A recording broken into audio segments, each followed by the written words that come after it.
Just a few hours to go, less than a day before those polls open on Election Day here in the United States. I spoke with a former chairman of the Washington, D.C. Democratic Party here just a few moments ago to ask him about the sense on the ground of what things would be like as we head to the polls opening in a few hours from now. Scott, give us a sense of what's happening behind the scenes right now in the campaign offices, both for Kamala Harris and Donald Trump, just hours before people head to the polls on Election Day. What's it like right now, do you think? Well, sheer excitement, one. There's a football term called running through the block, right?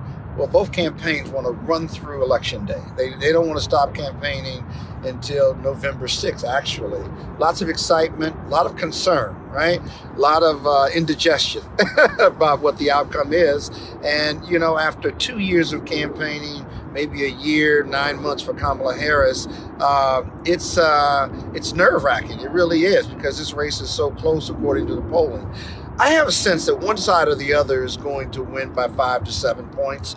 It's close, but you know, you have that 5-10% of independents or individual voters who haven't decided yet. And my gut is they're going to fall towards the positive, not the negative. They're going to fall towards Kamala Harris and not the Trump campaign. But we'll just have to see. But a lot of excitement, a lot of nervousness. And you know, when I say run through the campaign, that means you run until the election is over, if you will. That means you're doing door-to-door. You got your GoTV. GoTV is your number one priority right now. Are you going to leave it on the field, if you will? Because leaving it on the field means you're counting your votes. You're getting everyone to the polls through November 5th. Tomorrow is really the big day. You cannot miss one vote. I don't care who it is. And so that's a good flavor on what's going on with both campaigns now. For our Indian audiences, GoTV, get out the vote. Get out the vote, absolutely. It doesn't matter, nothing matters what your policies are, doesn't matter how much money you've raised, nothing else matters on November 5th. In fact, everything you're doing up to November 5th is preparing for get out the vote.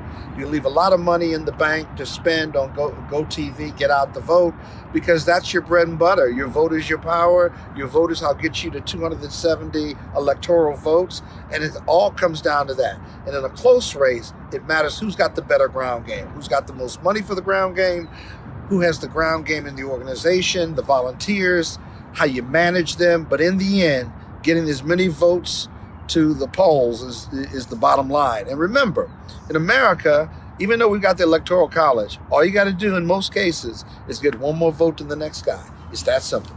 Right. Scott, you've been there. You've been a former chair of the Democratic Party, the Washington chapter. I've run for office locally. Yeah.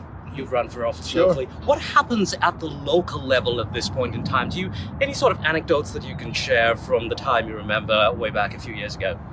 I remember 2016 on election night doing media, and Donald Trump was winning the race. That he was winning, he was getting electoral votes from different states that he was not supposed to win.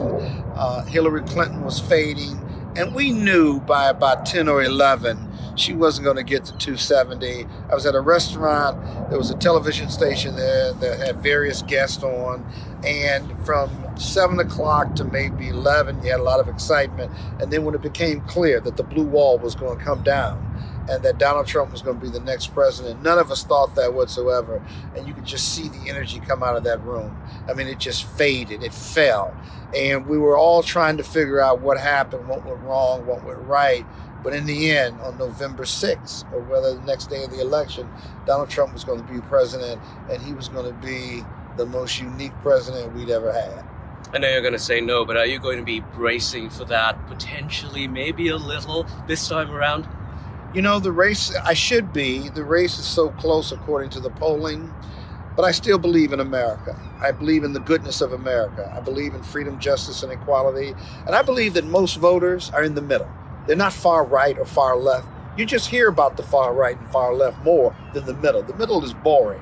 And those middle voters, suburban women, and all women, given the history and given the abortion issue, whether you're a Republican or a Democrat, as a woman, you care deeply about that choice and having control, reproductive freedom, and having control over your body. I think that's going to be the big issue. You can talk about immigration and economy. Those are super important. But I gotta believe there are more women voters than men voters, and to women, reproductive rights is the number one priority, whether you're a conservative or a Democrat. That's what I believe. Scott Baldwin, thank you very much for your time joining us here on England TV.